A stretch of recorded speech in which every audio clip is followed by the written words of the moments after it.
ಉಡುಪಿ ಜಿಲ್ಲೆ ಬೈಂದೂರು ತಾಲೂಕು ಪಟ್ಟಣ ಪಂಚಾಯತ್ ಬೈಂದೂರು ನಾವುಂದ ಮರವಂತೆ ಮತ್ತು ನಾಡ ಕೋವಿಡ್-19 ಕಾರ್ಯಪಡೆಯ ಸಭೆಯು ಸಚಿವ ಕೋಟ ಶ್ರೀನಿವಾಸ ಪೂಜಾರಿಯವರ ನೇತೃತ್ವದಲ್ಲಿ ನಡೆಯಿತು. ಸಭೆಯನ್ನು ಉದ್ದೇಶಿಸಿ ಮಾತನಾಡಿದ ಸಚಿವರು, ಗ್ರಾಮೀಣ ಭಾಗದಲ್ಲಿ ಕೋವಿಡ್ ಸೋಂಕು ಹೆಚ್ಚುತ್ತಿದ್ದು, ಕೊರೋನಾ ಮುಕ್ತ ಗ್ರಾಮ ಮಾಡುವಲ್ಲಿ ಪಕ್ಷಭೇದ ಮರೆತು ಎಲ್ಲರೂ ಒಗ್ಗಟ್ಟಾಗಿ ಕೆಲಸ ಮಾಡಬೇಕಾಗಿದೆ ಎಂದರು. ಗ್ರಾಮ ಪಂಚಾಯತ್ ಕೊರೋನಾ ಪಡೆಯು ಕರಾರುವಕ್ಕಾಗಿ ಕೆಲಸ ಮಾಡಿದಲ್ಲಿ ಕೊರೋನಾ ನಿಯಂತ್ರಣ ಸಾಧ್ಯ. ಮತ್ತೆ ಯಾವ ಭಾಗದಲ್ಲಿ ಕಾರ್ಯಪಡೆಯು ಗಮನ ಹರಿಸಲು ಕಷ್ಟ ಸಾಧ್ಯವೋ ಅಂತಹ ಭಾಗದಲ್ಲಿ ಕೊರೋನಾ ಹೆಚ್ಚುತ್ತಿದೆ. ಹಾಗಾಗಿ ಗಮನ ಹರಿಸಬೇಕಾಗಿದೆ ಎಂದರು. ಪ್ರತಿಯೊಂದು ಗ್ರಾಮ ಪಂಚಾಯತ್ನ ಆಶಾ ಕಾರ್ಯಕರ್ತೆಯರು ಕೋವಿಡ್ ಬಾಧಿತ ಮನೆಗಳಿಗೆ ಭೇಟಿ ನೀಡಿ ಧೈರ್ಯ ತುಂಬುವುದರೊಂದಿಗೆ ಅಗತ್ಯದ ಆಹಾರ ಕಿಟ್ ಹಾಗೂ ಔಷಧಿಗಳನ್ನು ನೀಡಬೇಕೆಂದರು. ಪಡಿತರ ಸಾಮಗ್ರಿಗಳನ್ನು ಆಯಾ ಗ್ರಾಮ ಪಂಚಾಯತ್ ಸದಸ್ಯರು ಒಟಿಪಿ ಪಡೆದು ಕೋವಿಡ್ ಬಾಧಿತರಿಗೆ ಪಡಿತರ ಒದಗಿಸಬೇಕು ಎಂದರು. 6 ತಿಂಗಳುಗಳ ಕಾಲ ಮೀನುಗಾರಿಕೆ ಸ್ಥಗಿತಗೊಂಡಿದ್ದು, ಬಡ ಮೀನುಗಾರರು ಸಂಕಷ್ಟದಲ್ಲಿದ್ದಾರೆ. ಅವರಿಗೆ ಮುಖ್ಯಮಂತ್ರಿ ಹಾಗೂ ಬಂದರು ಸಚಿವರೊಂದಿಗೆ ಮಾತನಾಡಿ ಪರಿಹಾರ ನೀಡಬಹುದಾಗಿ ತಿಳಿಸಿದರು.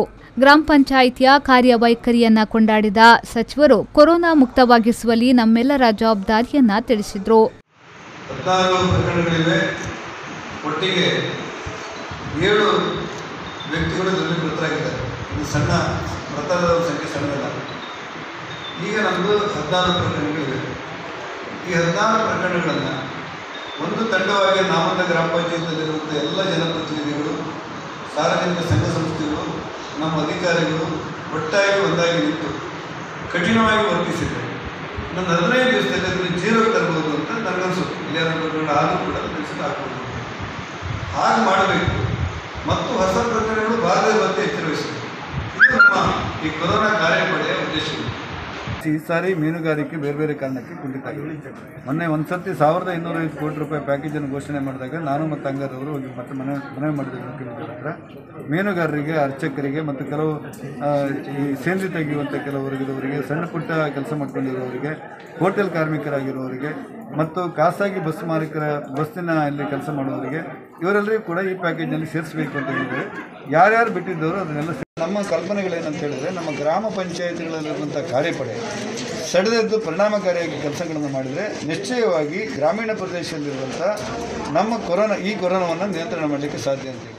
ಈ ಕಾರ್ಯಪಡೆಯ ಸಭೆಯಲ್ಲಿ ಜಿಲ್ಲಾ ಪಂಚಾಯತ್ ಸದಸ್ಯ ಬಾಬು ಹೆಗ್ಡೆ, ತಹಶೀಲ್ದಾರ್ ಶೋಭಾಲಕ್ಷ್ಮಿ, ಪೊಲೀಸ್ ವೃತ್ತಾಧಿಕಾರಿ ಸಂತೋಷ್ ಕೈಕಿನಿ, ಬೈಂದೂರು ತಾಲೂಕು ಪಂಚಾಯತ್ನಾಧ್ಯಕ್ಷ ಮಹೇಂದ್ರ ಪೂಜಾರಿ, ಪಂಚಾಯತ್ ಸದಸ್ಯರು, ಬೈಂದೂರು ಸರ್ಕಾರಿ ಆಸ್ಪತ್ರೆಯ ಆರೋಗ್ಯಾಧಿಕಾರಿ ಡಾ ನಂದಿನಿ, ಆಶಾ ಕಾರ್ಯಕರ್ತೆಯರು, ಮರವಂತೆ ಕಾರ್ಯಪಡೆಯ ಸಭೆಯಲ್ಲಿ ಮರವಂತೆ ಗ್ರಾಮ ಪಂಚಾಯತ್ ಅಧ್ಯಕ್ಷೆ ರುಕ್ಮಿಣಿ, ಉಪಾಧ್ಯಕ್ಷ ಲೋಕೇಶ್ ಕಾರ್ವಿ, ಆಶಾ ಕಾರ್ಯಕರ್ತೆಯರು ಹಾಗೂ ಪಂಚಾಯತ್ ಸದಸ್ಯರು, ನಾಡ ಗ್ರಾಮ ಪಂಚಾಯತ್ನ ಕೋವಿಡ್-19 ಕಾರ್ಯಪಡೆಯ ಸಭೆಯಲ್ಲಿ ಅಧ್ಯಕ್ಷ ದಿನೇಶ್ ಶೆಟ್ಟಿ ನಾಡ, ಸರ್ಕಾರಿ ಆಸ್ಪತ್ರೆಯ ಆರೋಗ್ಯಾಧಿಕಾರಿ ಡಾ ಚಿಕ್ಮುರಿ ಹಾಗೂ ತಾಲೂಕು ಪಂಚಾಯತ್ ಸದಸ್ಯ ಪ್ರವೀಣ್ ಶೆಟ್ಟಿ, ಮಾಜಿ ತಾಲೂಕು ಪಂಚಾಯತ್ ಅಧ್ಯಕ್ಷ ಶಂಕರ್ ಶೆಟ್ಟಿ, ಗ್ರಾಮ ಲೆಕ್ಕ ಪರಿಶೋಧಕ ಹರೀಶ್ ಮುಖಬೀರ, ಬಿಲ್ ಕಲೆಕ್ಟರ್ ಉದಯ ದೇವಾಡಿಗ, ಆಸ್ಪತ್ರೆಯ ಸಿಬ್ಬಂದಿಗಳು, ಆಶಾ ಕಾರ್ಯಕರ್ತೆಯರು ಹಾಗೂ ಪಂಚಾಯತ್ ಸದಸ್ಯರುಗಳು ಉಪಸ್ಥಿತರಿದ್ದರು. ಒಂದಂತೂ ನಮಗೆ ಸ್ಪಷ್ಟ ಇದೆ, ಏನಂದ್ರೆ ಯಾವ ಗ್ರಾಮ ಪಂಚಾಯತ್ನಲ್ಲಿ ಕಾರ್ಯಪಡೆ ಅತ್ಯಂತ ಕರಾರುವಕ್ಕಾಗಿ ಕೆಲಸಗಳು ಮಾಡುತ್ತೋ. ರವಿರಾಜ್, ವಿ4 ನ್ಯೂಸ್, ಕುಂದಾಪುರ.